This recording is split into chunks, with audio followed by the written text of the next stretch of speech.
acerca del curso de inyectoterapia. El tema es administración por vía endovenosa y vamos a contar con ciertos puntos para poder llevar a cabo la clase. Tenemos la definición, indicaciones y contraindicaciones para esta vía endovenosa, ventajas y desventajas, las zonas de aplicación, equipos y materiales, el procedimiento, las complicaciones, ¿ya? Y bueno, vamos a generar luego nuestras propias conclusiones al final de la sesión. Igual como todas las sesiones, les traigo siempre una imagen, ¿no? Para poder analizar, ¿no? Em, Esta primera diapositiva tiene una imagen de una unidad muy especial de los centros hospitalarios. Es una unidad, a veces dicen que es la última unidad en la que puede llegar nuestros pacientes críticos, ¿no? Y esta es la unidad de cuidados intensivos. Vean, noten ustedes aquí en la imagen que nuestro paciente, ¿no? Está sometido bajo procedimientos muy cruentos y son invasivos, ¿no? Dentro de ellos está justo nuestra última vía parenteral, que es la vía endovenosa. Este paciente está recibiendo tratamiento por vía endovenosa, no solamente la medicación, sino también nutrición. Lo hacen a través de una nutrición parenteral. Y todo esto se lleva a cabo de manera muy cuidadosa a través de estos monitores pequeños que están adheridos a los soportes, ¿no? Y ustedes ven acá al costado de mi paciente, ¿no? Están un montón de estos equipos electrónicos a su lado, conectado a sueros y equipos de venoclisis. Y esto siempre, como ya les mencionaba, bien calculados a través de estos equipos. Ahora vamos a ver la definición de la vía endovenosa, ¿ya? En este caso, esta vía parenteral, muy importante, es un tipo de vía el cual se van a tener que administrar soluciones, medicamentos, tratamientos o hasta, como les mencionaba, la nutrición de su paciente, ¿ya? Entonces, ese tipo de soluciones que se van a administrar por la vía endovenosa van a pasar directamente al torrente sanguíneo, en este caso a la vena, ¿no? A través de una aguja o un catéter. Entonces yo voy a trabajar en esta ocasión con dos insumos muy importantes, dos instrumentos que sería la aguja y un catéter. La aguja que se va a utilizar se introduce directamente sobre la vena y el ángulo, yo les estoy colocando aquí un ángulo de manera referente entre 30 a 40 grados. ¿Por qué? Porque va a depender mucho ya de la condición de su paciente. De repente es una persona que es muy delgada o de repente es una persona con un diagnóstico de sobrepeso o obesidad. El ángulo cambiaría de acuerdo a la condición del paciente, ¿ya? Pero en forma general, para poder yo colocar este medicamento por vía endovenosa directa, ¿ya? A través de una aguja, el ángulo se calcula entre 30 a 40 grados, ¿ya? Y bueno, pues va a servir para inyectar la solución, ¿no? La solución, el medicamento, lo que necesite mi paciente, que se deba de administrar por vía endovenosa. Los usos que se dan para esta vía, ya es específicamente a veces por una medicación que se deba de administrar de manera rápida. El paciente necesita de manera urgente que se le administre tratamientos o soluciones de gran volumen muy rápido. Hay que reponer esta, esta solución a mi paciente. Entonces, la vía endovenosa es una vía es ideal para poder administrar estas soluciones. Los tratamientos son sueroterapia, ¿ya? O administración de fármacos que tienen que estar diluidos, pero en grandes cantidades. Porque si yo no lo diluyo en grandes cantidades, puede causar complicaciones en mi paciente, que también la vamos a ver al final de las diapositivas. Entre la utilidad, esa vía es una vía más rápida, el tiempo de absorción del medicamento es inmediato. ¿Qué significa? Que comparándolas con las otras vías parenterales como intradérmica, subcutánea o intramuscular, ella tiene un efecto más rápido, la absorción se va a dar mucho más eficaz que las otras vías, ya que esta va directamente al torrente sanguíneo. Entonces, la acción es inmediata en nuestros pacientes. Los métodos de administración por vía endovenosa, nosotros tenemos 3 métodos, ¿ya? Y ya más o menos les he estado ya contando acerca de una de ellas, que es la administración de medicamentos por vía endovenosa directa. ¿Qué significa esto? Déjenme acá ampliarles la diapositiva. Aquí les he puesto la imagen a que se hace referencia cuando hablamos de administración de medicamentos por vía endovenosa directa. Para ello yo voy a utilizar un instrumento que ya nosotros conocemos en las otras vías, que ha sido la aguja y la jeringa. Entonces, ¿qué pasa con este instrumento? Este instrumento es el que yo voy a utilizar para poder administrar medicamentos o soluciones, ¿ya? Que pueden llegar hasta ser 20 mililitros, la cantidad máxima que se puede administrar por esta vía directa, ¿ya? La administración de este medicamento también tiene otro nombre, también llamado forma de bolo o en bolo, ¿ya? ¿Qué significa cuando ustedes de repente habrán escuchado, ¿no? Ese término, administrar el medicamento en bolo. Ese es otro término que se usa para hablar acerca de alguna medicación que se debe administrar de manera directa y rápida. Ella, por ejemplo, se administra, como ya les mencioné, a través de este instrumento, la aguja y la jeringa. Máximo lo que se puede administrar por esta vía en bolo o directa es 20 mililitros. Y para eso, pues voy a solicitar a mi paciente que tenga, ¿no?, una jeringa de 20 para poder administrar el medicamento. Para lo que es la administración por perfusión intermitente, este tipo de administración de medicamento endovenoso, ¿ya? Se va a dar em, administrando una cantidad de volumen, ¿no? Entre 50 a 250 mililitros, ¿ya? Y se va a administrar estas cantidades, ¿ya?, de medicación diluida, ¿no?, a través de la vía endovenosa en un tiempo limitado. Por ejemplo, hubo medicamentos que se administraban en la época COVID, si ustedes recuerdan, era por vía endovenosa. Creo que se administraba ceftriaxona. Algunos administraban vitaminas también, ¿no?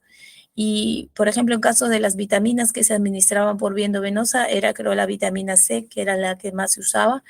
Ese tipo de medicamento, por ejemplo, es un medicamento que no necesita a veces dilución, ¿no? Se administra directamente, pero tiene un corto tiempo de administración, ¿no? Entonces, no se administra, digamos, ese tipo de medicamento todo el día. Se administra en un cierto tiempo, termina de administrarse ese medicamento por vía endovenosa, que puede ser entre 2 o 3 horas, y luego se elimina, se descarta y se deja de usar el instrumento. En este caso, para ese tipo de medicamentos se usa un catéter intravenoso. Entonces termina la medicación y se retira ese catéter, y mi paciente, si es de manera ambulatoria la administración, se retira a su casa. Entonces es una perfusión intermitente porque no tiene un tiempo largo de administración del medicamento, es corto, por eso dice que es un tiempo limitado, puede ser entre 1, 2, 3 horas, y los volúmenes que acepta a través de este tipo de perfusión intermitente oscila entre 50 a 250 mililitros. Miren que ya va aumentando, ¿no?, las cantidades de solución, comparándola con directa, porque directa solamente usa la jeringa máximo de 20 y es lo único que puede administrarse a través de este instrumento que es la jeringa. Y bueno, el último método es el de perfusión continua. Esto hace referencia a la administración de medicamentos o soluciones, obviamente esto diluido en suero, llegando a alcanzar volúmenes mayores de 500 mililitros. En tiempo superior puede ser hasta de 240 minutos o bien diluido de un pequeño volumen y administrado mediante bombas de infusión. Cuando supera los tiempos, ya supera tiempos de mayor de 240 minutos, o el paciente inclusive ese tipo de soluciones como sueros fisiológicos a veces lo reciben hasta 2, 3 días, ¿ya? Se convierte esto en una perfusión continua. Va a necesitar mi paciente igual, ¿no? El uso de un instrumento especial que es un catéter intravenoso, aquí, como ven aquí en la imagen, ¿ya? Y va a tener que administrarse esas grandes cantidades de volúmenes. Ahora, lo ideal, y me refiero a lo ideal porque no es a veces, no es nuestra realidad a veces el uso de estas bombas de infusión, ya que son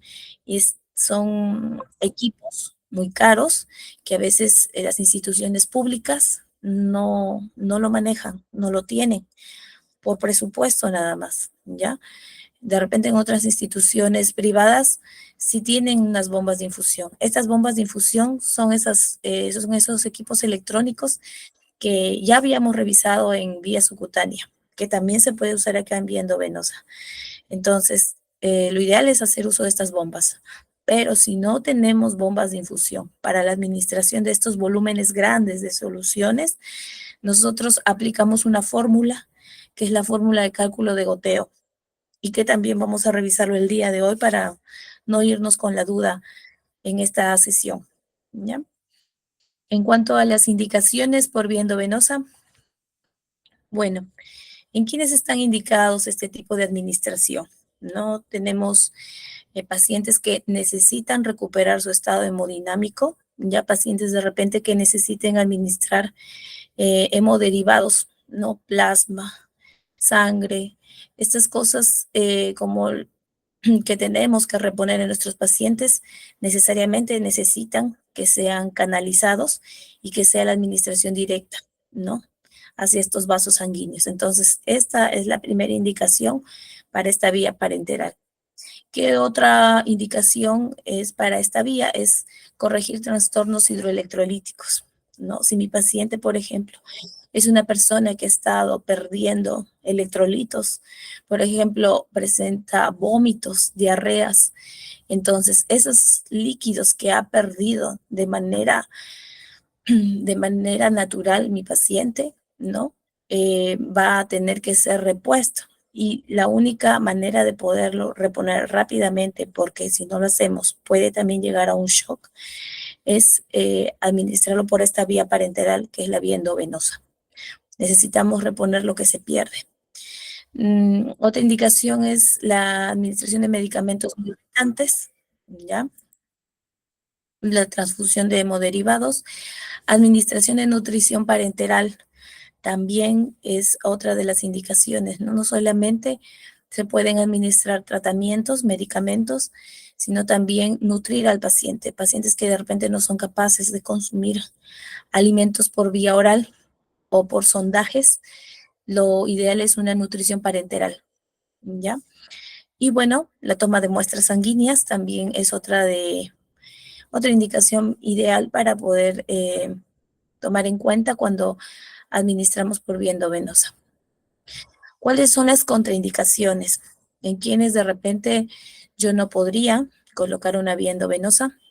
Pacientes que presentan lesiones en la piel, antecedentes de una mastectomía radical, fístulas arteriovenosas o trombosis venosa o arterial. Ya a veces este tipo de diagnósticos, y digo a veces porque en caso, por ejemplo, de pacientes que han sido, mujeres que han sido operadas de una mastectomía, ¿ya? En este caso, ¿no? Esta es una paciente que ha sido operada de una mastectomía de repente total con extracción de ganglios. Aquí en esta paciente no sería ideal colocarle un catéter intravenoso, pero solo en el lado donde le han operado, ¿ya? Tengo opción, ¿ya? De poder colocarle en el otro lado del cuerpo, que sería el brazo, ¿no? Ese es una de las zonas ideales de repente para poder colocar la vía endovenosa. Entonces, estos antecedentes que nosotros tenemos aquí, es una contraindicación, sí, pero es relativa, ¿ya? Es relativa. En cuanto a las ventajas de esta vía es que se obvia el proceso de absorción, ¿no? Ya que la solución inyectada va directamente a la vena, ¿no? Alcanzando la concentración deseada directo en sangre. Constituye el método más rápido para introducir líquidos al organismo, por lo que los efectos son inmediatos, ¿no? Pueden aplicarse medicamentos que son irritantes o ineficaces por otras vías de repente. Y administra grandes volúmenes de líquidos, por lo cual se utiliza para reponer estos líquidos y sales que se han sido perdidos por el organismo. En cuanto a las desventajas de esta vía endovenosa, es que de repente hay mayor dificultad en la técnica, ¿ya? Porque, ¿qué pasa con este tipo de vía? Que hay que tener mucha destreza para ubicar la vena, ¿ya? Si hay pacientes, y les invito a ustedes ahí en sus casas, que observen, por ejemplo, la parte del dorso de su mano, ¿ya? Hay pacientes que sin necesidad a veces de ligar, ¿no? O de hacer la compresión de la zona, se va a dilatar la vena. O sea, son personas que se les nota muy fácilmente las venas, pero van a tener también pacientes del cual va a haber un poco de dificultad al momento que busquen esas venitas y tengan que administrar la medicina por vía endovenosa. Y eso sumado, ¿no? A que pacientes vienen deshidratados. El paciente deshidratado, inclusive sus venas no se observan, peor aún, o sea, no se veían y menos con la deshidratación que tiene nuestro paciente. Entonces va a haber un poco de dificultad de repente para yo poder localizar esta vena y administrar por vía endovenosa. Entonces, ella es un poquito, solo un poco nada más difícil a comparación de las otras vías que hemos revisado en las sesiones anteriores. Otra desventaja es que no pueden aplicarse sustancias oleosas, ¿no? Justo se acuerdan que hablábamos de los pacientes que dicen, ah, sí, señorita, ese medicamento es aceitoso. Ya, aquí entra, pues, ¿no? Este tipo de medicamentos, como los pacientes lo conocen, aceitoso, ¿no? Esas sustancias oleosas, por ejemplo, por vía endovenosa no se pueden colocar. Ya saben que la vía que puede soportar ese tipo de sustancia, ¿no? En el medicamento es vía intramuscular, ¿no? Pero vía endovenosa no la va a resistir, ya que si lamentablemente alguien le coloca al paciente, no se ha dado cuenta, lo que va a producir es una complicación, ¿ya? Una otra desventaja es que hay mayor riesgo de reacciones adversas. ¿Esto qué significa? Que cuando ustedes administren el medicamento va directo a la vena. Y si eso pasa, hablábamos que la absorción del medicamento es rápido, ya es inmediato, no dura, creo que el efecto se da hasta menos de 5 minutos, es rapidísimo. Entonces, ¿qué va a pasar si no le preguntamos al paciente si era alérgico o no? Y le pusimos ya directamente el medicamento a la vena. La reacción que pueda producir en el paciente si es que hace alergia es inmediata. Entonces, por eso se habla de que hay un mayor riesgo, ¿ya? Ya saben cómo contrarrestarlo. Si nos pasa, o puede pasar que si le preguntaste al paciente si es alérgico o no, y el paciente ya le han colocado antes ese medicamento y te dicen, no me ha pasado nada, señorita, pero justo ese día en tu turno sí le pasa. Si justo ese día sí hace la reacción a ese medicamento que le han estado colocando toda su vida, que puede pasar, sí le puede pasar eso al paciente. Entonces ya saben cómo contrarrestarlo, ¿no? También rápidamente, igual por vía endovenosa directa, ya para que haga el efecto de la medicación del antídoto y el paciente salga de esa reacción adversa que es la anafilaxia. Otra desventaja es que existe un peligro de extravasación del medicamento. ¿Y qué hace referencia a este término extravasación?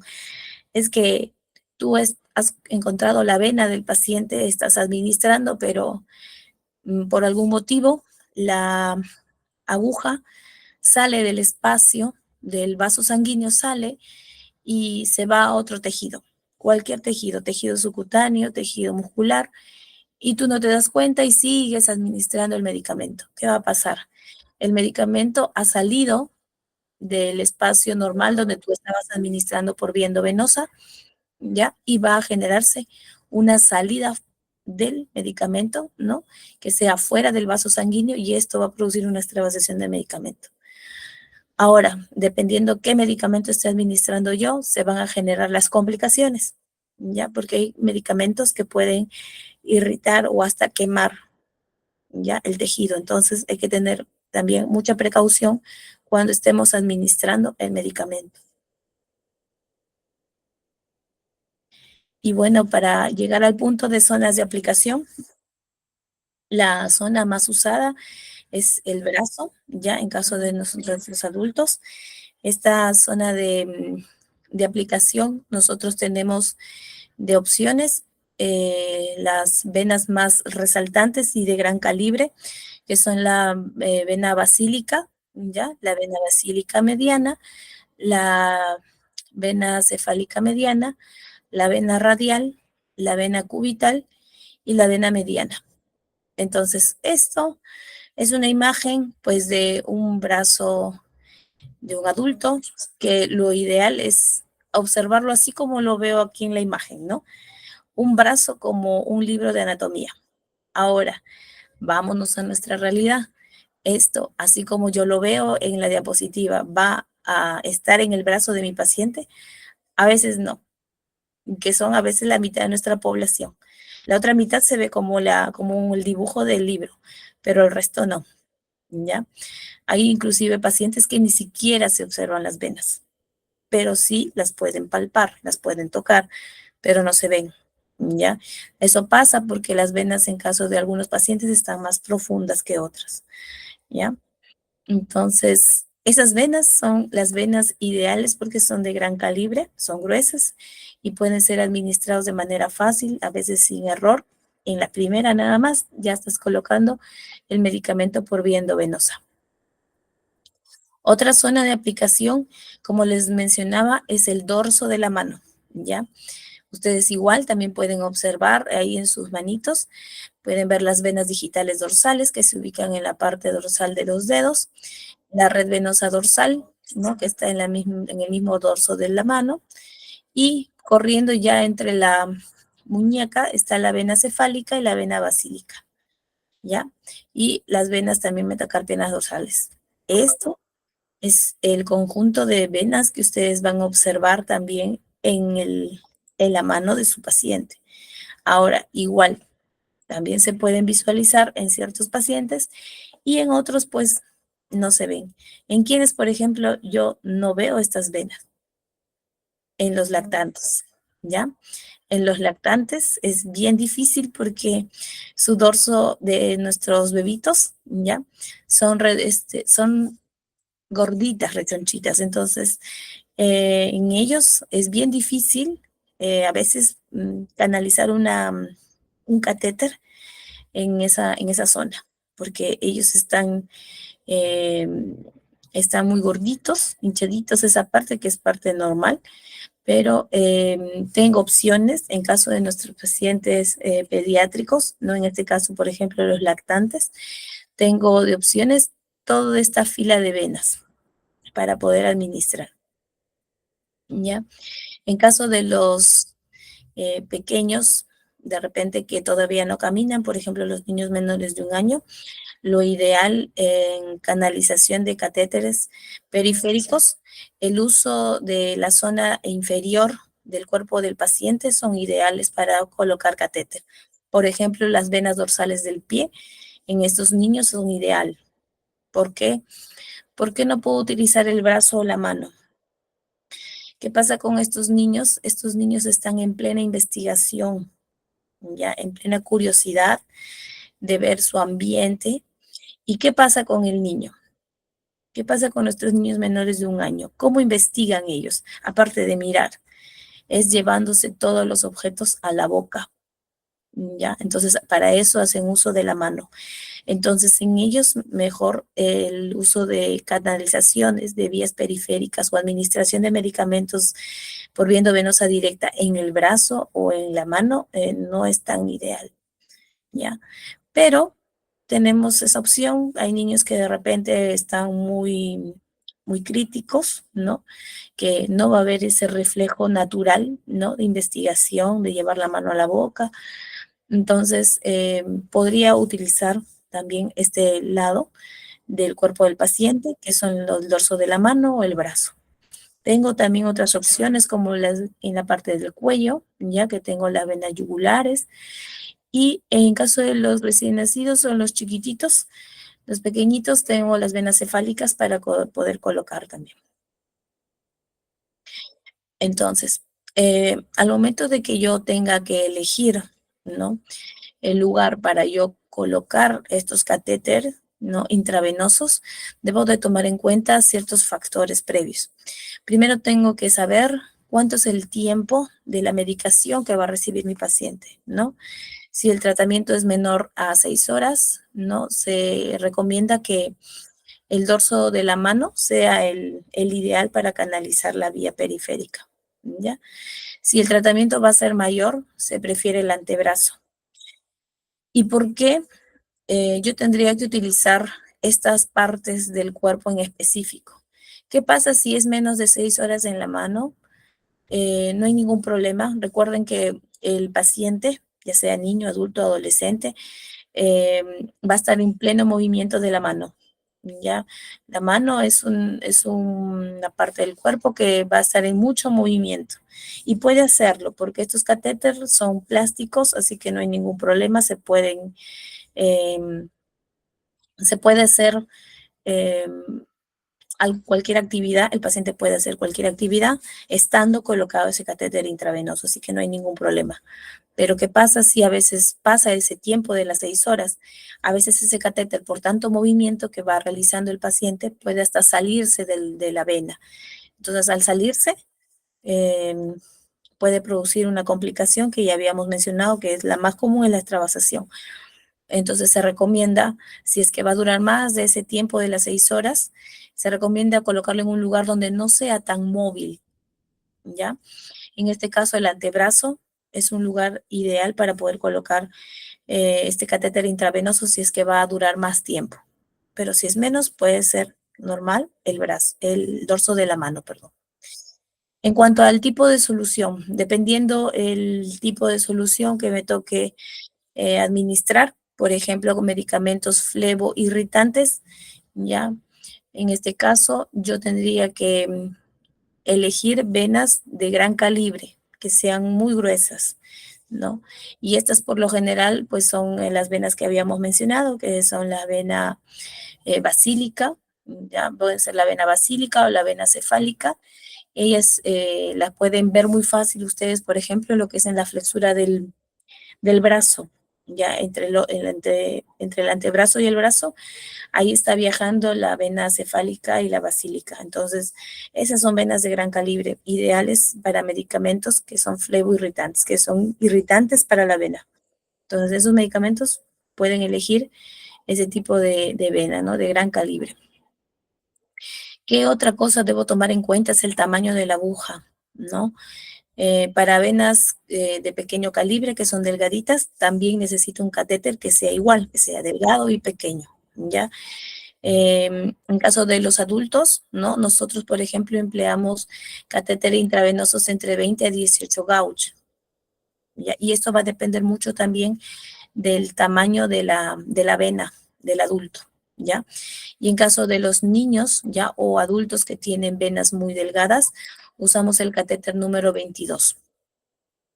Y si mi niño no es más chiquito todavía, es un lactante o recién nacido, el catéter es número 24 gauge. Entonces va a depender del tamaño del calibre también de la vena, ya que tan grueso o delgadita es la vena. Y si también es corta, eso también vamos a observar y nosotras mismas vamos a elegir el catéter ideal para tu paciente, ¿ya? El tipo de vena, vamos a ver nosotros venas que están alineadas, tan rectas, derechitas, y otras venas que parecen carretera, o sea, son muy tortuosas, ya no hay una continuidad recta en esta vena, y eso pasa mucho de repente con nuestros pacientes adultos mayores. Vean ustedes las venitas de un adulto mayor, de 70, de 80 años. Son venitas que no van rectas, ¿ya? Se ven como chuequitas, se ven sus venitas. ahí, por ejemplo, va a haber un poco de dificultad cuando ustedes tengan que administrar alguna medicación a estos tipos de pacientitos, ¿ya? Entonces, el tipo de vena también hay que ir viendo, ¿no? Si son rectas, si son flexibles, ya vamos a también a elegir el tipo de catéter para este tipo de venas. Y bueno, y la edad del paciente, ¿no? Va a depender mucho también, ya les había mencionado que en caso de los recién nacidos o lactantes, las venas del pie o craneales son muy buenas para poder administrar por vía endovenosa. En caso de adolescentes adultos es el dorso de la mano, el antebrazo o el brazo también puede ser. Y en caso de los ancianos, las venas del antebrazo son ideales porque en sus manitos, en el dorso de la mano, ustedes van a ver que la vena es tortuosa, no va recta, ¿ya? Y bien, bueno, acá también les he traído un término de que, o habrán escuchado seguro y lo pongo entre comillas, es que las venas bailan, se mueven, habrán escuchado. Y sí pasa, ya, porque en caso de adultos mayores, ya las venas van a notar que se van a mover, ¿no? ¿Y esto por qué? Porque la piel del paciente adulto mayor no es tan tersa como la de un adulto, ¿no? Un adulto maduro, joven, no es. Entonces esas venas van a moverse, ¿ya?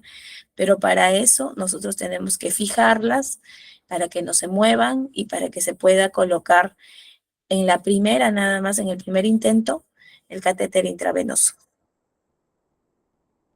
Bien, los equipos y materiales, por ejemplo, para la vía endovenosa directa, tenemos la jeringa, ya, la jeringa, la aguja y entre las agujas, aquí les he traído una gama de agujas que pueden utilizar para la administración por vía endovenosa. Va a depender mucho, ¿no? El tipo de vena a la cual ustedes están enfrentando para elegir. Si es una vena muy delgadita, ya, delgada o media chiquita, en caso de nuestros adultos mayores o los lactantes, pueden utilizar agujas pequeñas como la aguja número 25, ¿ya? O hasta la aguja número 23, 22. En caso de adultos, ¿no? Adultos, adolescentes, puedo utilizar una aguja número 21. Esta aguja número 21 ya viene con la jeringa cuando les venden este instrumento. Es una de base verde, ¿ya? Y ella se puede utilizar para administrar también por vía endovenosa. La aguja número 20 también, en este caso yo no les recomendaría que usen para aplicar, pero sí para cargar la medicina, solo para cargar, no para administrar. La 20, 19 y 18 gauge. ¿Por qué? Porque son agujas muy gruesas, ¿ya? Y estas, al momento que yo funcione, pueden producir que la vena pueda reventarse. Entonces, lo ideal es pues no crear alguna complicación de mi paciente, ¿no? Entonces, estas agujas yo les recomendaría de la 20 a la 18 que solo se utilicen para poder cargar la medicina. Luego retiran esa aguja después de que cargan y administran con estas agujas que les he mencionado a partir del 21 gauge hasta 25 gauge. Y los materiales que voy a utilizar son los materiales como en otras vías que hemos revisado, guantes, ¿ya? Un alcohol de 70 grados, algodón, y en este caso se suma una ligadura y esparadrapo. ¿Bien? Y bueno, para trasladar la medicina, ¿no? Una bandeja, una riñonera para poder llevar un medicamento. En caso de la vía endovenosa por perfusión, ya tengo aquí una gama de catéteres. Estos catéter intravenoso, vamos a agrandar aquí la imagen para que ustedes puedan ver mucho mejor. Estos catéter intravenoso, al igual como en las agujas que hemos visto, también tiene una medida, ¿ya? Por ejemplo, este catéter intravenoso de 24 gauge, ¿ya? Son catéter que se pueden utilizar, ¿ya? Para administrar medicación de corta duración, ¿no? Que sean a veces menores de 6 horas. Este catéter es muy bueno, ¿ya? Se usa en pacientes adultos mayores y lactantes o pediátricos, ¿ya? ¿Por qué? Porque es pequeña, ya es una de calibre delgado y corto, ¿ya? y esto para ellos es ideal, para no maltratar esas venitas de nuestros pacientes. Tengo otro tipo de catéter, como el catéter número 22, que viene de base azul o celeste. Ella es un catéter que se puede utilizar para adultos o adolescentes también, y es indicada para administrar medicamentos, transfusiones o fluidoterapia, ¿no? La famosa solución que ustedes conocen, que es el suero, ya le llaman suero fisiológico, cloruro de sodio al 9%. Este tipo de soluciones también se pueden administrar, y lo ideal sería con este catéter número 22, porque también es un calibre no tan largo, no es tan grueso, ¿ya? Pero comparado con el 24, ella tiene mejor opción para administrar mucho más rápido. La velocidad de la medicación va a ser más rápida en este tipo de catéter número 22. Y en caso del catéter número 20, ya es muy parecida a la 22 en cuanto a las indicaciones, porque se administra medicación, se puede transfundir y se puede administrar grandes volúmenes de fluido, pero el catéter 20 ya aquí se va a observar la diferencia entre los otros catéteres. Aquí se va a ver que el calibre del catéter es más grueso y es más largo, ¿ya? ¿Esto por qué? Porque aquí se quiere administrar mucho más rápido, a una velocidad mayor, la solución que necesita el paciente. Y a partir de la catéter 18 en adelante, como 16 y 14, noten ustedes que la longitud, ¿no? El calibre también es más grueso y largo. Entonces, aquí lo que se necesita es que la velocidad, ¿no? Que se tenga que administrar algún tipo de solución, tiene que ser rápida.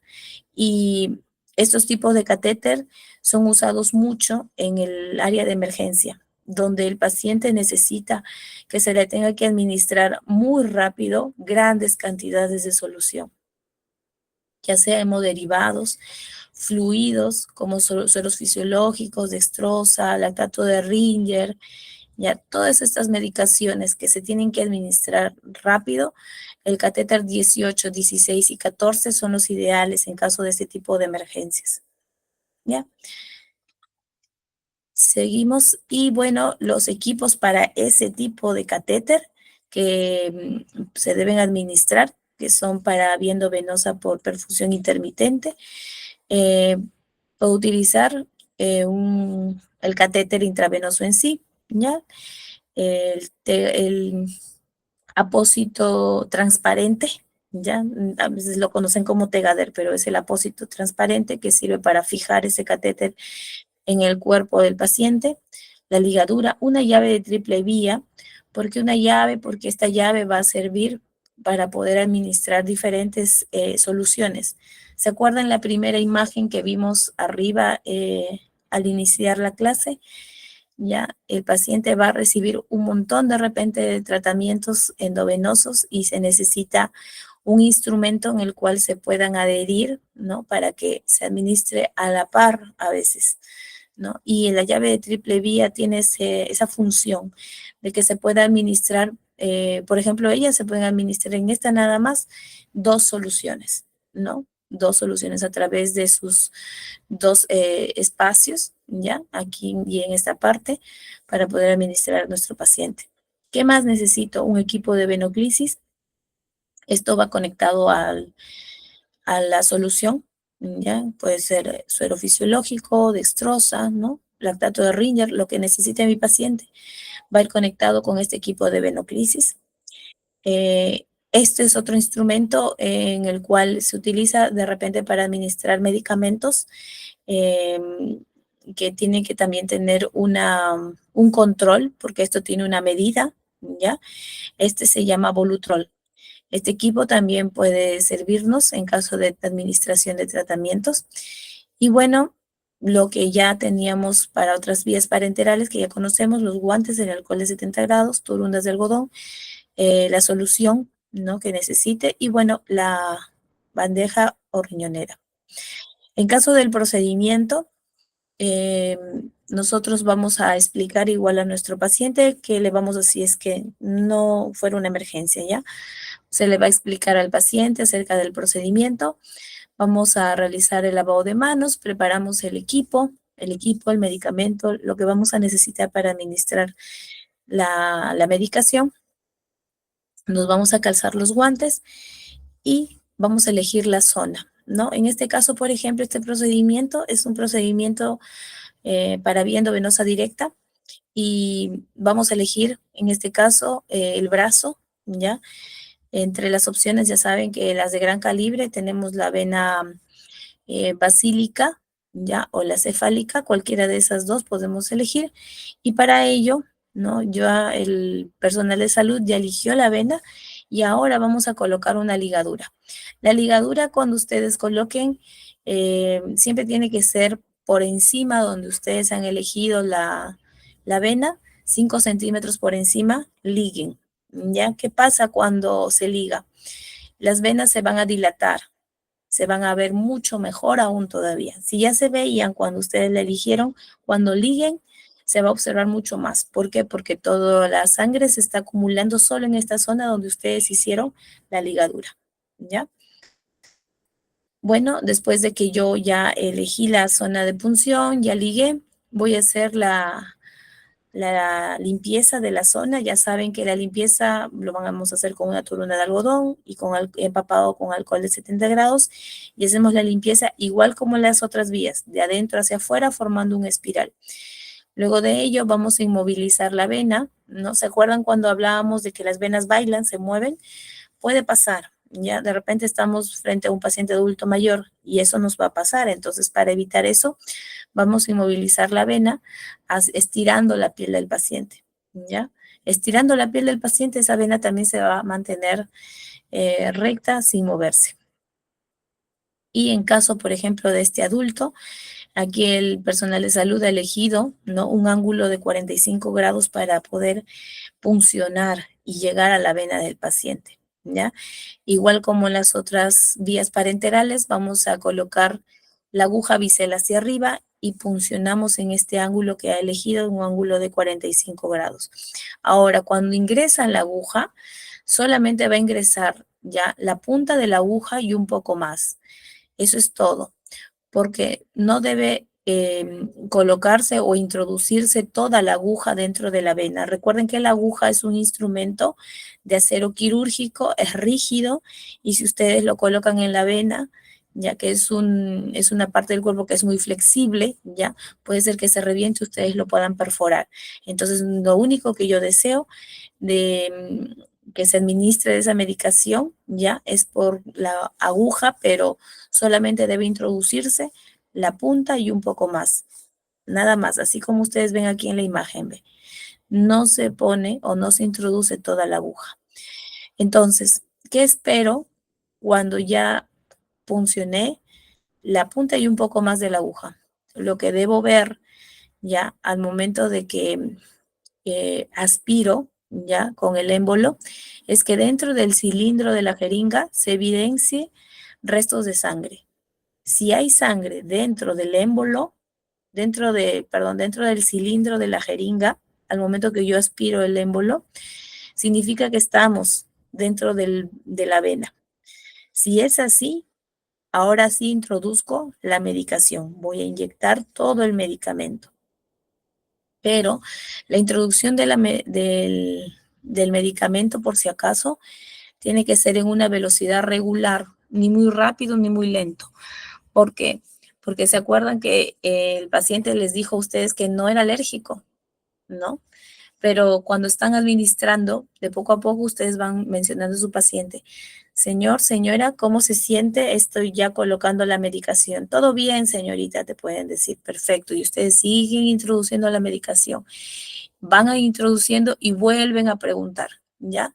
Hay que pecar de prevenidas, ¿ya? Para evitar complicaciones. Entonces ustedes, señora, sigo administrando la medicación. ¿Cómo se siente? Y ahí, de repente, en ese instante que ustedes les han preguntado, tu paciente te puede decir, señorita, siento que no puedo respirar, ¿ya? Si pasa eso, ¿qué hacemos? ¿No? ¿Frente a qué estamos ahora? De repente estamos frente a una reacción alérgica, ¿no? Entonces, ¿ustedes qué van a hacer? Esa es la pregunta para ustedes. Si tu paciente te manifiesta ese tipo de síntomas, que ya no puede respirar, y ustedes también están observando que el paciente inclusive se siente un poco mareado, o el paciente está empezando a tener sudoración excesiva, ¿no? Estamos frente ya a una reacción anafiláctica, ¿no? Entonces, ¿qué hacemos en ese momento? Sigo administrando, porque ya lo cargué, profesora, entonces hay que seguir nomás. No, se suspende la administración, ¿ya? Se suspende y ahora hay que contrarrestar esa reacción alérgica en el paciente, ¿ya? Entonces, administren sí a una velocidad regular y en el momento que están administrando, siempre pregunten a su paciente cómo está, ¿ya? Siempre. Bien, entonces digamos que todo ha salido bien, ¿ya? Mi paciente en todo momento, cada vez que yo le preguntaba, me decía que todo estaba bien, no sentía ninguna molestia, no tenía ningún síntoma de algo que le pudiera afectar. Perfecto. He llegado a administrar ya todo el medicamento y con una torunda de algodón seco, lo que hago es acercarme donde yo he puncionado y voy a dejar el algodón ahí y retiro la aguja. Retiro la aguja con la jeringa y voy a pedir a mi paciente que haga la compresión en esa zona. Recuerden que hemos, ¿qué cosa? Perforado, ¿no? La piel y hemos llegado a una vena. Entonces, si yo no hago la compresión, no hago una presión en esa zona donde yo puncioné, puede mi paciente sangrar, ¿ya? Entonces, pidan al paciente que haga de todas maneras la compresión o ustedes mismos hacen la compresión. ¿Y de cuánto tiempo? Para evitar ya el sangrado en el paciente y se coagula rápidamente, tiene que ser una presión de 5 minutos. Pero yo entiendo que a veces la demanda de los pacientes, imagínense que trabajaran en un tópico de una clínica o de un hospital. Entonces la demanda es rápida. Entonces hay que educar también al paciente. Señor, señora, presionen esta parte para evitar sangrado. ¿Cuánto tiempo, señorita, te van a preguntar? 5 minutos, señora. Ya, entonces ellos ya también te ayudan a ti. Y obviamente vas a dejarlo igual con un esparadrapo para fijar, ¿no? Pero ellos que hagan esa compresión. Pasó esos 5 minutos y hasta tu paciente te va a pasar la voz. Señorita, ya pasó 5 minutos. A ver, por favor. Y ustedes observan, no hay sangrado, cerró, coaguló muy bien, perfecto. Listo, se puede retirar su paciente. ¿Ya? Bien, en caso de la vía endovenosa por perfusión y por perfusión continua o intermitente, cualquiera de las dos, usamos este catéter intravenoso. Al igual como la jeringa y la aguja, ¿se acuerdan que tenía sus partes? Este catéter intravenoso también tiene sus partes, ¿ya? Tiene una cámara trasera, una funda protectora, ¿no? Así como el capuchón que protege la aguja en caso de la jeringa y la aguja. Tiene también unas lengüetas de apoyo, ya que les va a servir a ustedes para que agarren muy bien el catéter cuando van a canalizar. Tiene un cono del catéter, ¿ya? Y en la parte interna del catéter, que es este plastiquito, ¿ya? Que va a servir como una guía, se llama fiador, algunos le llaman aguja, ¿ya? Pero este es su nombre, fiador. Ella me va a servir como guía, ¿ya? Para llegar a la vena. Que también tengo mi suero fisiológico, tengo un soporte también para colgar mi suero fisiológico, mi equipo de venoclisis, ese equipo de venoclisis que va conectado aquí al suero, ¿ya? Tiene entre sus partes un punzón, tiene una cámara, esta cámara de goteo, y esta es muy importante porque al momento que nosotros realicemos esa fórmula que les mencioné, que es cálculo de goteo, voy a tomar de referencia este equipo. Entonces aquí es donde yo voy a calcular las gotas que va a necesitar mi paciente para el tratamiento que va a recibir. Entonces esta cámara de goteo es una de las partes del equipo de venoclisis principales. Ya es el actor también principal de la administración por vía endovenosa por perfusión, ya sea intermitente o continua. ¿Qué otra parte más es importante del equipo de venoclisis? Bueno, son todas, entre ellas está la largadera, que es esta manguerita que ustedes ven aquí, ¿ya? Esta largadera por donde va a pasar la solución y va a llegar hacia el cuerpo del paciente a través del catéter. También tenemos la llave reguladora, justo esta llave reguladora es la que nos va a servir justo para regular ¿no? El goteo que necesita mi paciente cuando se administre su medicación. Y bueno, hay algunos equipos de venoclisis que todavía se venden con esta parte que se llama punto de inyección. Y digo algunos porque ya se han hecho estudios que esta parte del equipo de venoclisis que se utilizaba antes, ya, generaba a veces riesgos de infecciones en los pacientes. Entonces, estos equipos con esta parte ya se están descontinuando en el mercado, pero ustedes todavía de repente van a seguir viendo con este punto de inyección, ¿ya? ¿Para qué nos sirve? Es un espacio, ¿ya? Donde pueden ustedes inyectar con una aguja y administrar la medicación de manera directa, ¿ya? Para eso ya no se está usando este punto de inyección, sino se está haciendo el uso de la llave de triple vía que habíamos revisado ahí arriba, en las otras diapositivas. Y el procedimiento para la administración por vía endovenosa por perfusión, ya sea intermitente o continua, son muy parecidas a la vía directa.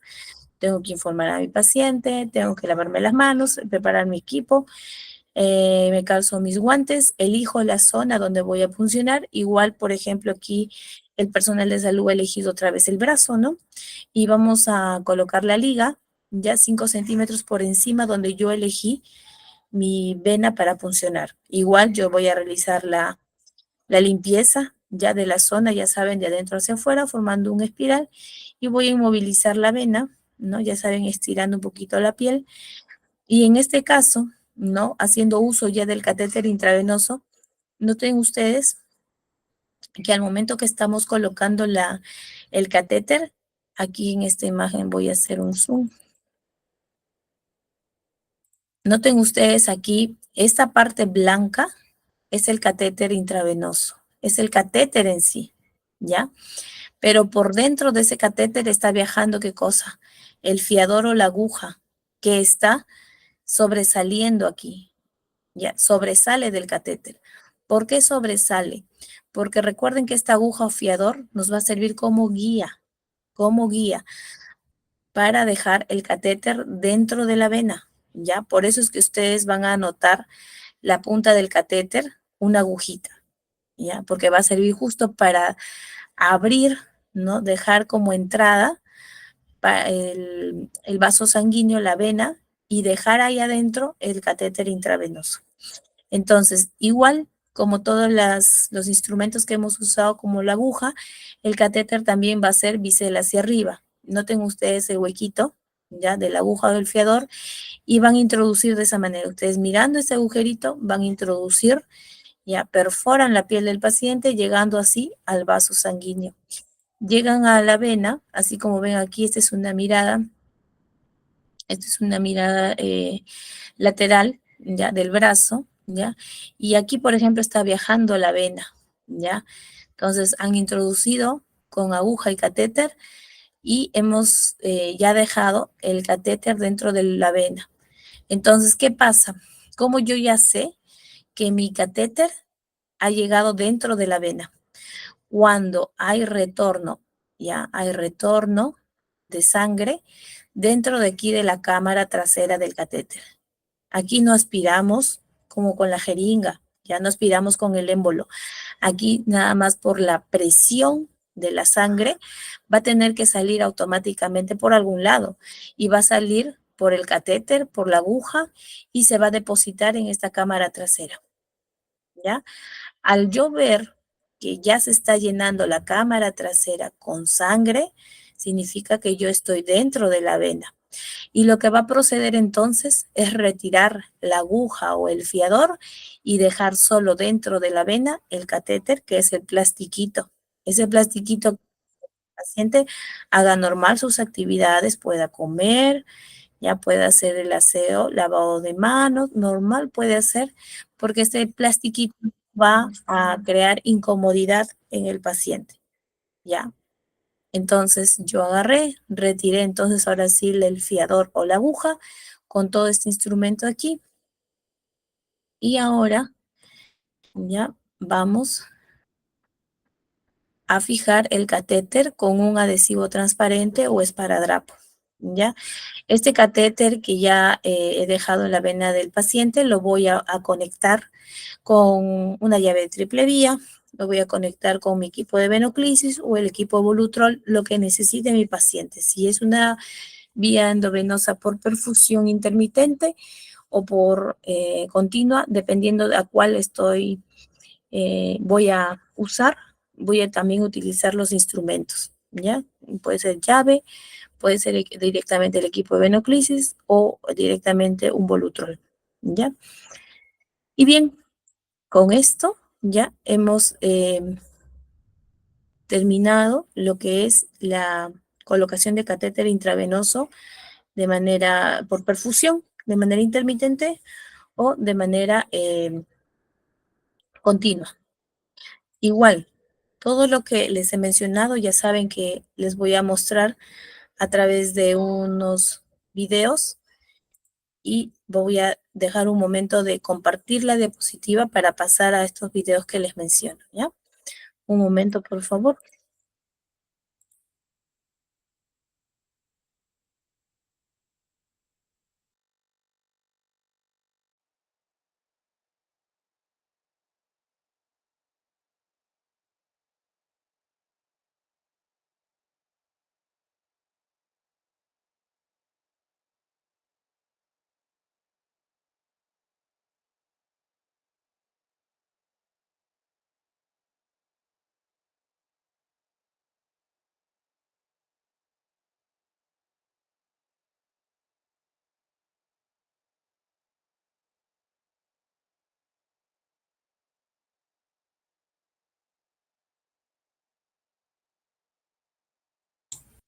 Bien, ahora les voy a compartir el video para que sea un poco más didáctico y se pueda entender la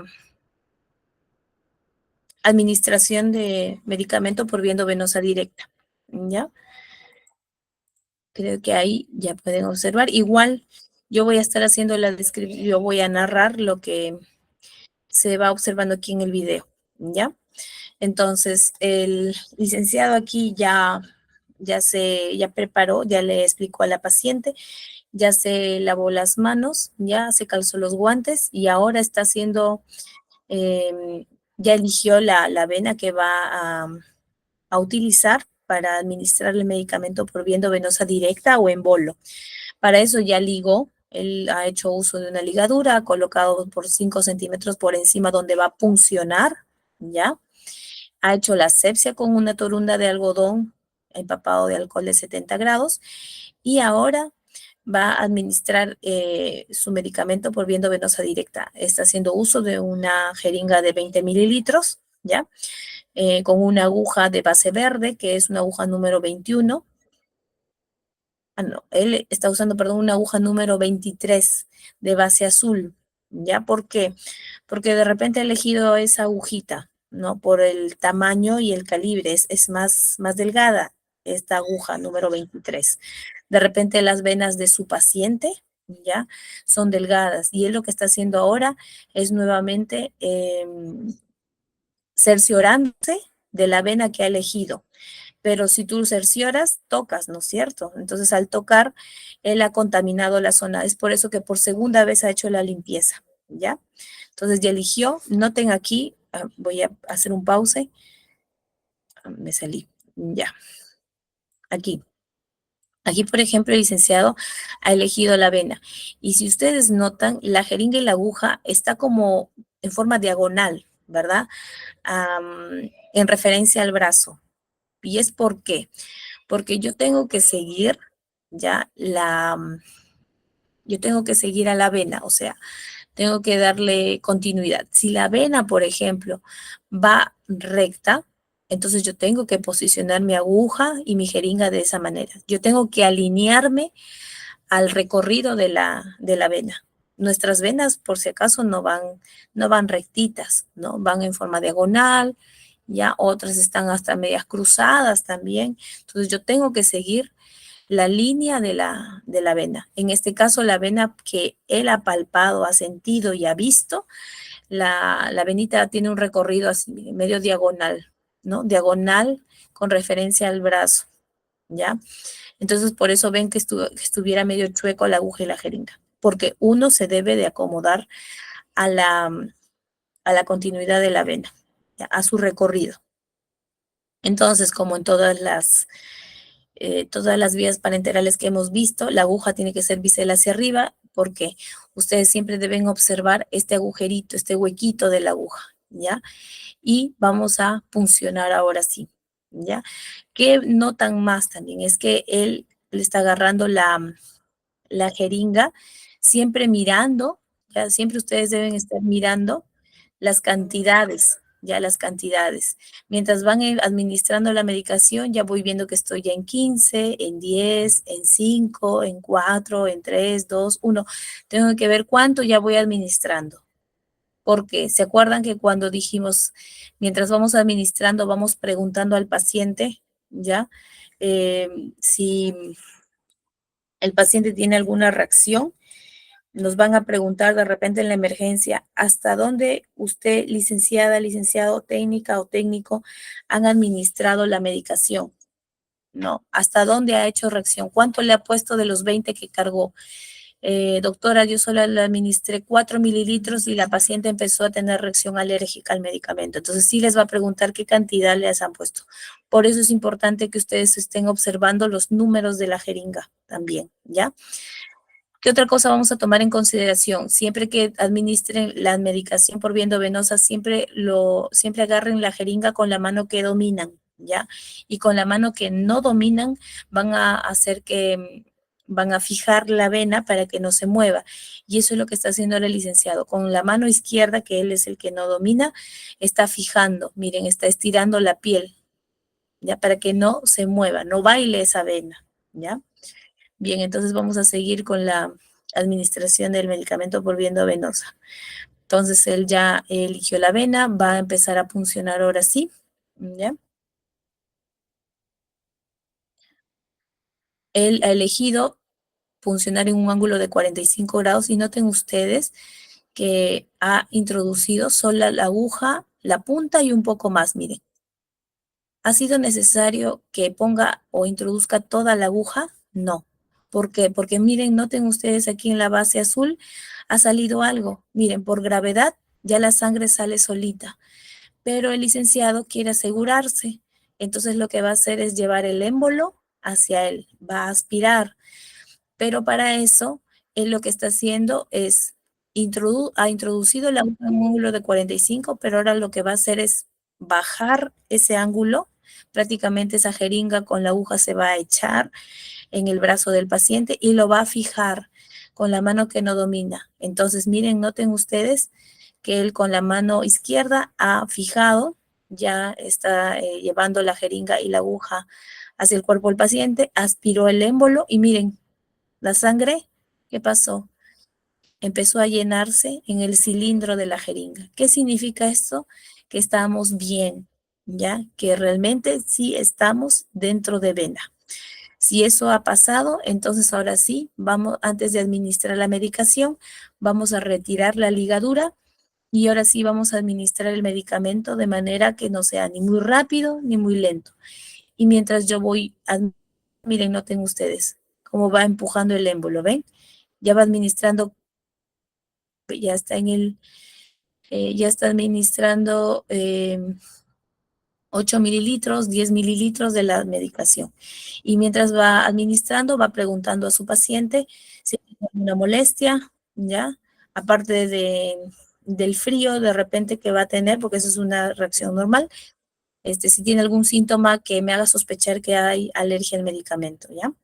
Entonces ya él ya se preparó, ya terminó de administrar la medicación y ya está dejando un algodón seco en la zona donde él puncionó y ya rápidamente la otra mano que no domina ya está ahí para hacer la compresión. Recuerden que el paciente puede desangrarse si ustedes no hacen la compresión muy rápido, ¿ya?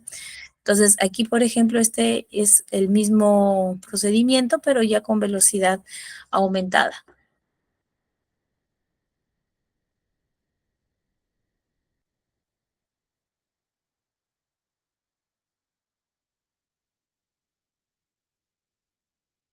Entonces estamos viendo nuevamente pero ya sin pausas, la administración del medicamento por vía endovenosa directa. Cuando yo cargo el medicamento, también tengo que considerar, ya saben, la jeringa ni la aguja debe tener aire, ¿ya? Entonces, ¿cómo me doy cuenta que no tiene aire? Cuando sale la primera gotita de la solución por la punta de la aguja, ¿ya? Así me doy cuenta que yo ya he retirado el aire de la jeringa y de la aguja. Bien, entonces ahí se ha culminado lo que es viendo venosa directa, ¿ya? Un momento, por favor, para mostrarles, voy a mostrarles también lo que es la administración de vía endovenosa, pero ahora por perfusión, ¿ya? Eh, esta ya se utiliza pues el equipo de venoclisis, el catéter intravenoso, ¿ya?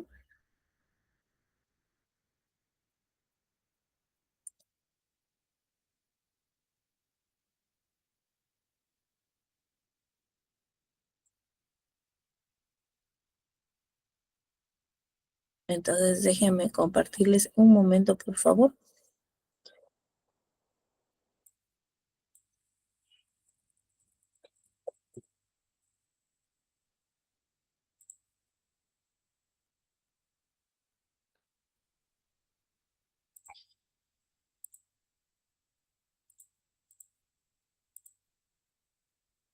Bien, otra vez.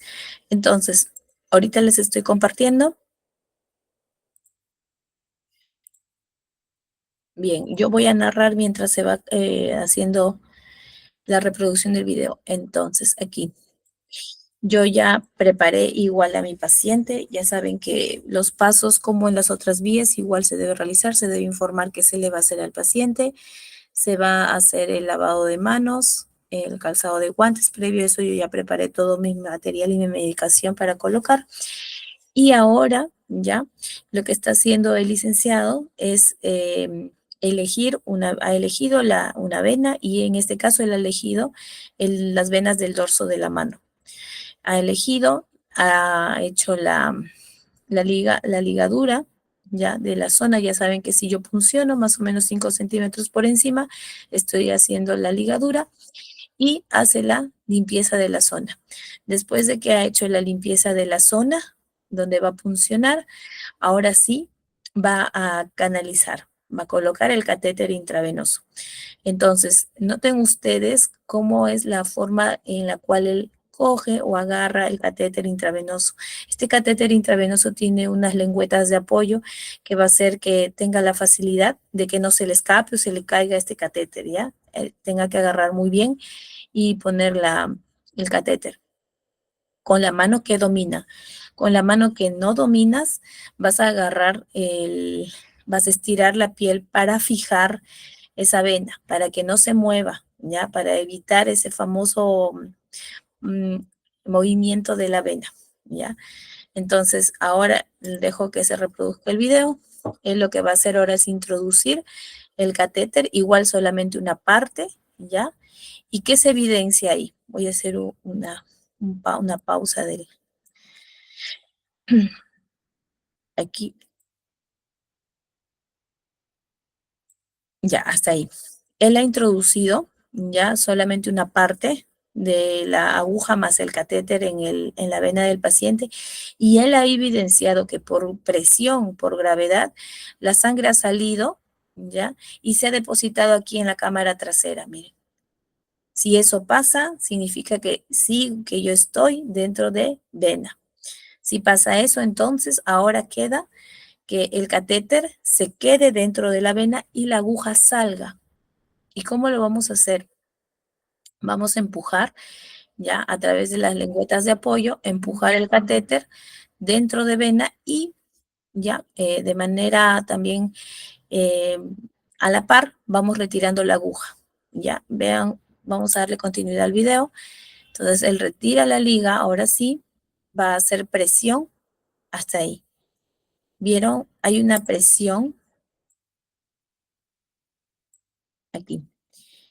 Él retiró la liga, bien, y ahora lo que ha hecho es con el dedo pulgar, ha hecho una presión en la punta o donde más o menos estaría la punta del catéter dentro de vena. Ya él ha calculado y más o menos aquí habrá estado ya la punta del catéter y lo que va a hacer es evitar de que la sangre salga al momento de que yo retire la aguja. Es como que estuviera cerrando el caño, vieran así como el cañito de sus viviendas, de sus lavaderos. Si ustedes cierran el caño, no sale el agua, igualito. Lo que él está haciendo ahorita es cerrar ya la salida de la sangre a través del catéter, lo está bloqueando con el dedo externamente y está retirando la aguja. Ya la aguja, lo que estaba dentro del catéter, está retirándolo. Y miren, lo retira, no sale sangre, ¿ven? Perfecto, pero igual hay que hacer movimientos rápidos de todas maneras, ¿ya? Y ahorita va a conectar el equipo de venoclisis, acá está la llave triple vía, miren, ¿ve? Ya conectó y él está haciendo uso del esparadrapo para fijar, ya está fijando. Ya saben ustedes que puede fijar con un esparadrapo o un pegader, ¿ya? Cualquiera eh, de esos fijadores podemos utilizar.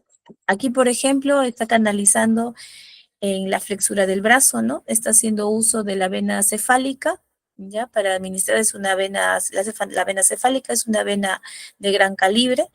Y miren ustedes, ¿ven? También lo mismo, se hace el mismo proceso, ¿ya? Él ha usado inclusive para ese tipo de vena porque es de gran calibre, un catéter número 20 que es grueso. Y miren ustedes, voy a retroceder un poco. ¿Cómo se evidencia, ya, de que también estamos dentro de vena? Cuando el goteo, miren, se hace continuo, miren, hay un goteo, ¿vieron? Ese goteo ya significa que estamos en vena también, ¿ya? Y lo van a ver a través de la cámara de goteo que está aquí en este equipo de venoclisis. Ahora, en caso de esta paciente, ¿cuánto es la medicación ya que se le debe administrar? Se le debe administrar todo muy bien, pero ¿en cuánto tiempo ahora? Entonces, para eso hay una fórmula que vamos a revisar ahora, ¿ya? Bien, entonces voy a dejar de compartir y el video y ahora vamos a darle continuidad a las diapositivas, ¿ya? Bueno, ya para poder ver la fórmula, vamos a ver las complicaciones. Ya saben que este término de extravasación ya lo conocemos, sabemos que es ya una salida del medicamento fuera de vena. ¿Y cómo se evidencia? Así como ustedes están viendo aquí en la imagen. Miren cómo se ha inflamado el tejido y se puede ver enrojecido alrededor de la canalización del catéter intravenoso. ¿Ven? Otra de las complicaciones es que puede existir flebitis y esto se da porque justo lo que comentábamos de los medicamentos oleosos o aceitosos, ¿no? Hay ciertas medicinas que no se deben administrar por vía endovenosa, ¿ya? Y si las hay, son irritantes, pero si son irritantes, entonces, ¿qué debo hacer? Debo diluirlas con un gran volumen de solución y tienen que administrarse en un tiempo de repente más largo para que no cree justo esta complicación que es la flebitis, ¿ya? Que es la inflamación de la vena. Y bueno, y por último, los hematomas, ¿ya? Miren, noten ustedes aquí, la sangre se ha depositado en el tejido, miren, y se ve como moretones, ¿no? Es sangre depositada en tejido. Entonces, estas son complicaciones que nosotros no queremos que se logren en nuestros pacientes, ¿ya? Y bueno, como conclusión para las diapositivas que hemos revisado, ya es que la vía endovenosa es esencial para la administración rápida y eficaz de medicamentos y fluidos en situaciones donde se requiere una acción inmediata y un control preciso sobre la dosis que se debe administrar a sus pacientes, ¿ya? Sin embargo, su uso debe ser realizado por un personal capacitado para minimizar los riesgos y maximizar los beneficios terapéuticos en nuestros pacientes. ¿Ya? Por eso es tan importante y felicito a cada uno de ustedes que estén siempre actualizándose, porque yo sé que ustedes, algunos, la mayoría aquí conoce estas vías, ¿ya? Pero siempre es bueno una actualización, porque siempre cambia a veces las guías, ¿ya? Entonces, antes de llegar a esto, voy a mostrarle la fórmula, ¿ya? Esta fórmula nos sirve para calcular el goteo. ¿Se acuerdan que vimos en el video que estaba goteando, ¿no? En el equipo de venoclisis. Ese goteo, ¿ya? Es importante para saber cuánto tiempo va a tener que recibir el tratamiento mi paciente, cuánto es la velocidad que debe recibirla. Entonces, esto se va a lograr con esta fórmula, ¿ya? Eh, por favor, si pudieran, ¿ya? Le toman una foto. Igual esta información lo pueden encontrar en internet también, pero si ustedes gustan, yo les he traído aquí ya las fórmulas para que sea más fácil de ubicar en cuanto, por ejemplo, si ustedes quieren hallar el volumen que se debe pasar a su paciente, la fórmula sería el volumen igual al número de gotas por 3. 3 es una constante, ya que no va a cambiar. Eso ya va a estar establecido ahí por si acaso, ya es constante, no es una variable, es constante. Multiplicado esto por el tiempo que se va a administrar, ¿ya? En caso de que yo quisiera hallar el número de gotas, ya me pide hallar el número de gotas, esto es igual al volumen sobre el tiempo por 3, que es la constante. Y si yo quiero hallar el tiempo, ¿ya? Esto es igual al volumen sobre el número de gotas por 3. Si se dan cuenta, esta fórmula, ¿ya? Es la misma, solo que va a cambiar de acuerdo a lo que yo quiero hallar, ¿ya? Al volumen, número de gotas o tiempo. Tómenle un screen, ¿ya? Igual yo sé que esta clase está grabada, la pueden revisar las veces que ustedes gusten, ¿ya? Y vamos a pasar ya a los ejercicios para que se pueda entender lo que estamos mencionando, ¿ya? El caso número 1 menciona, vamos a administrar una solución salina. Esta solución salina normal es el suero fisiológico, también llamado cloruro de sodio. Esto tiene un volumen de 1000 centímetros cúbicos y refiere que se va a administrar este volumen de 1000 centímetros cúbicos en 8 horas. ¿Ya? Tenemos que administrar este volumen en 8 horas a mi paciente. Entonces yo tengo que hallar a cuánto número de gotas se debe administrar. Para ello, entonces si me piden cuántas gotas, ¿qué fórmula voy a usar? Esta. Voy a usar esta fórmula del número de gotas, que es igual volumen sobre tiempo por 3. Ya, esta fórmula entonces es la que yo voy a utilizar porque me están pidiendo el número de gotas. Entonces, nuevamente voy aquí al ejercicio y coloco la fórmula para acordarme, ¿ya? Volumen sobre la constante que es 3 multiplicado por el tiempo. Entonces, solamente voy a vaciar los datos, igual como si fuera esto un problema de matemática, ¿ya? Entonces, coloco el volumen. ¿Cuánto es el volumen que me han entregado para administrar a mi paciente? Es de 1000 centímetros cúbicos. Coloco entonces 1000 sobre ¿qué? Sobre la constante que es 3. Esto multiplicado por el tiempo. Y el tiempo que debo administrar estos 1000 centímetros cúbicos, ¿cuánto es? Es 8 horas. Entonces sería 3 por 8. Ahora voy a empezar a resolver, ¿ya? 1000 sobre 3 por 8 sería 24 y haciendo esta operación de la división sería 1000 sobre 24. Esto me da un resultado de 41.666. Ahora, cuando me sale así en decimales, ¿ya? Yo tengo que redondear, ¿ya? Pero voy a redondear siempre en cuando estas decimales superen el 0.5, ¿ya? Por ejemplo, aquí me ha salido el resultado 41.6. La pregunta para ustedes es, ¿esta cantidad se tiene que redondear? ¿Ha superado el 0.5 esta cantidad? Sí. ¿Ya? Entonces, al redondear 41.666 sería entonces 42, ¿ya?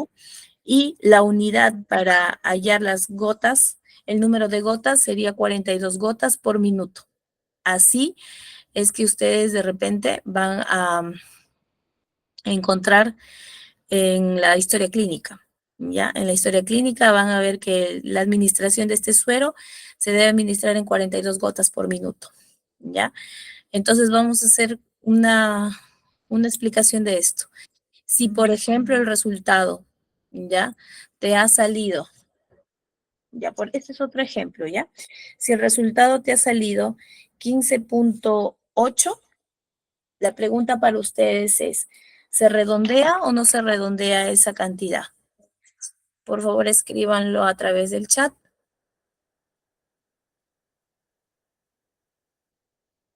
Bien, si es 15.8, ya, entonces ha superado el 0.5, ¿verdad?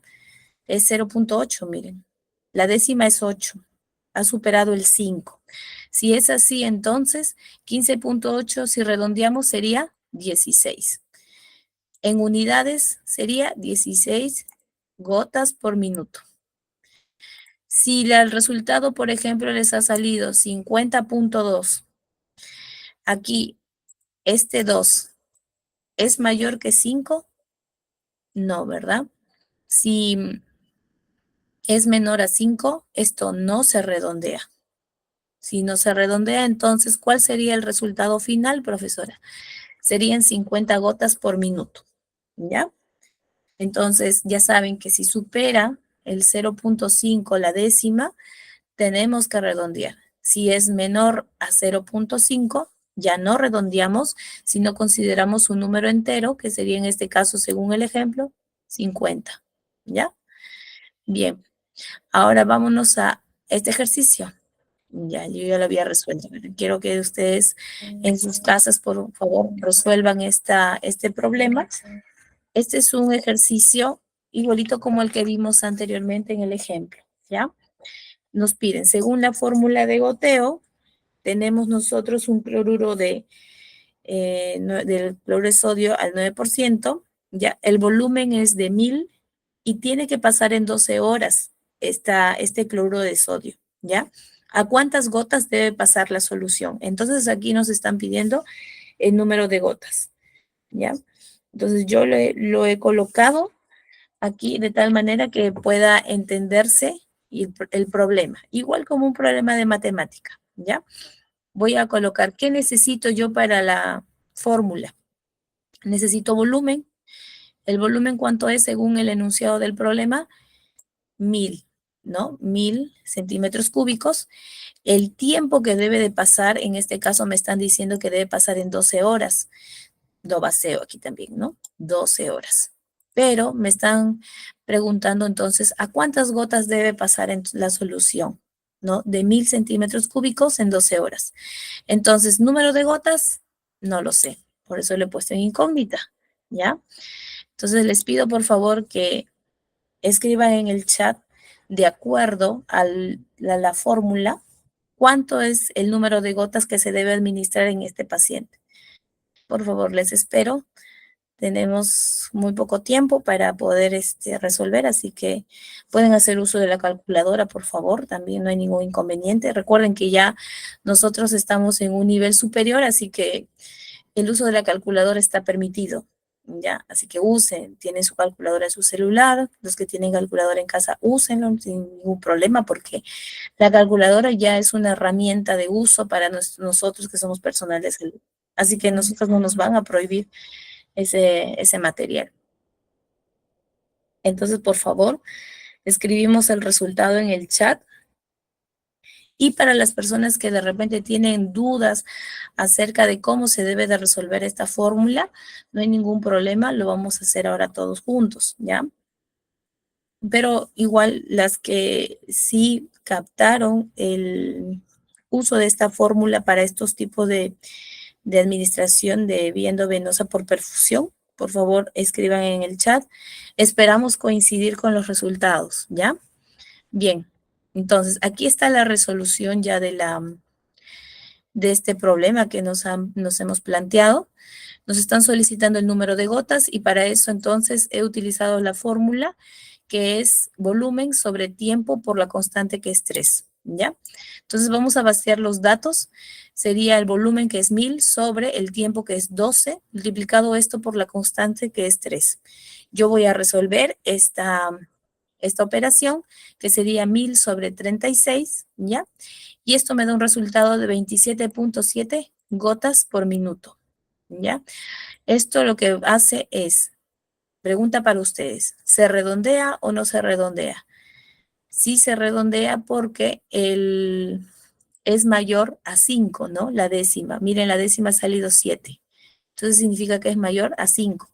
Si es mayor a 5, entonces, si es igual o mayor a 5, entonces esto se redondea. Y el resultado final serían 28 gotas por minuto que se debe administrar a estos pacientes con esta solución y en este tiempo que me están pidiendo. ¿Está bien? ¿Se ha entendido la fórmula?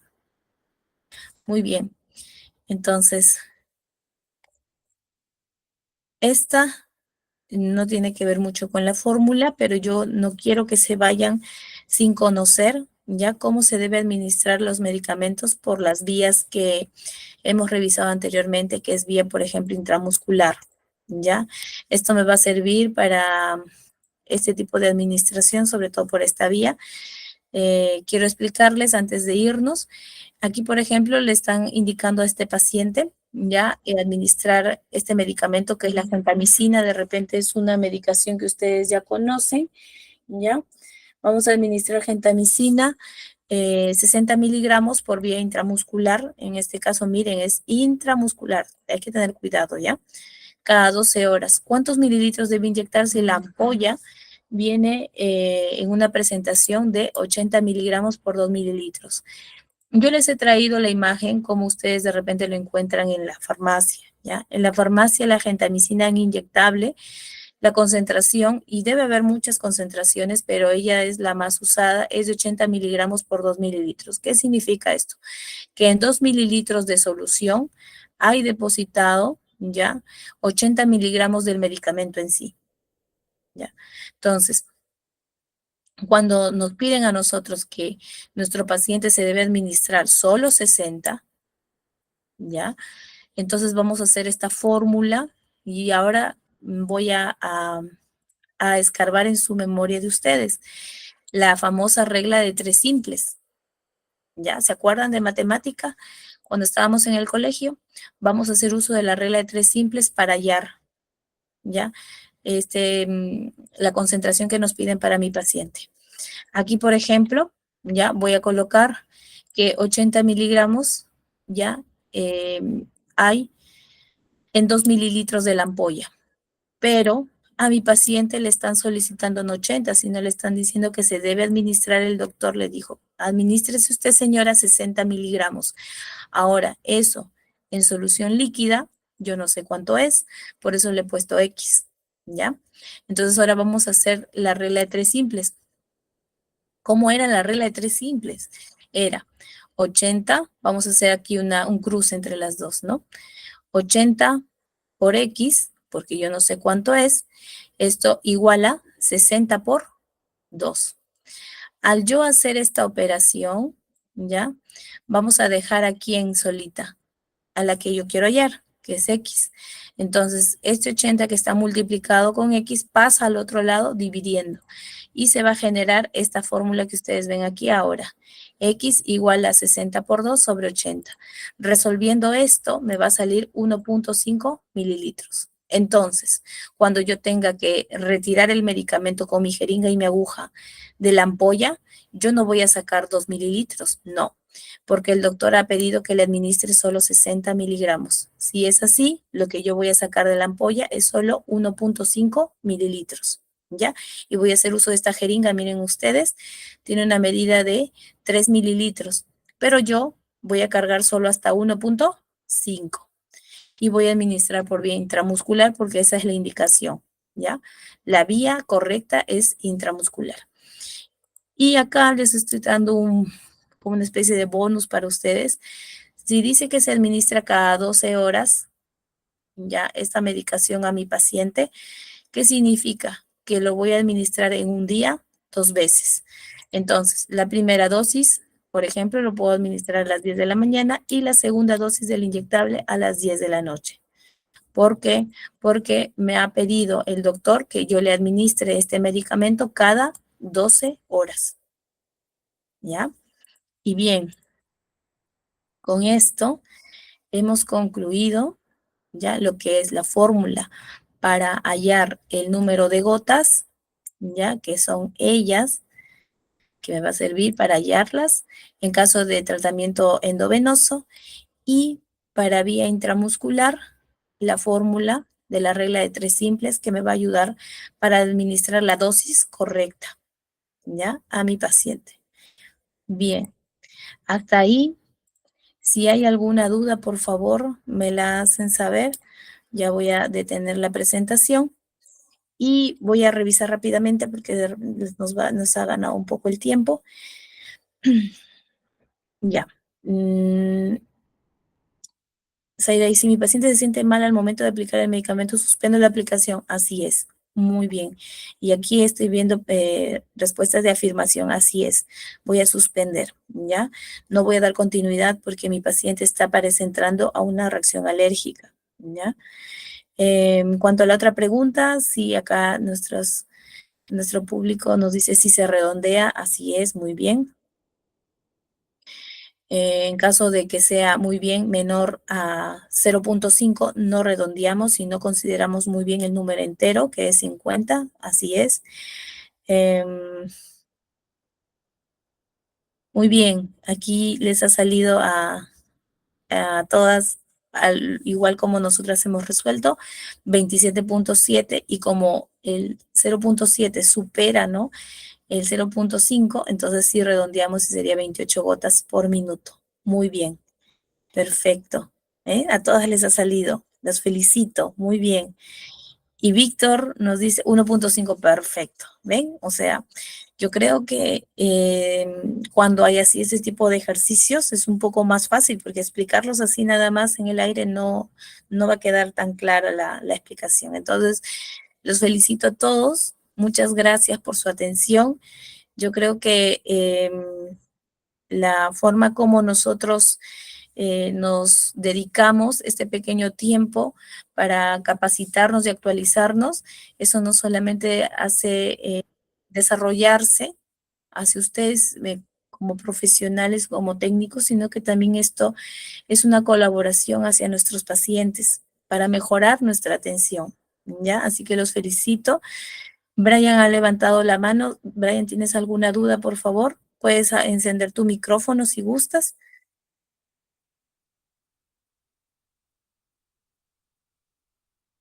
Muchas gracias. Ahorita estoy leyendo Milagros, Emilia. Muchísimas gracias también a ustedes.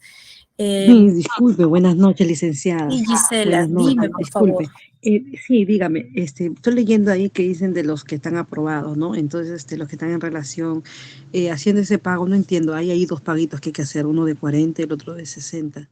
Ya, ¿Cuál? Gisela. Sí, en cuanto a esa explicación, esa las va a entregar Melissa, que es nuestra coordinadora de aquí del aula virtual.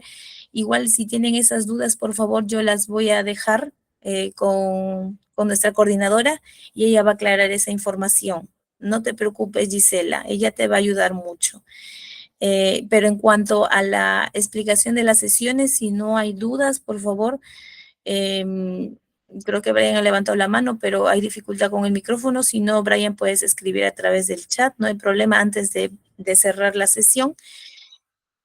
Y para dejarles con Melissa y la pregunta que tiene Gisela, me imagino que muchos de ustedes también las tienen, no hay ningún problema, la pueden hacer a ella con toda confianza, ¿ya?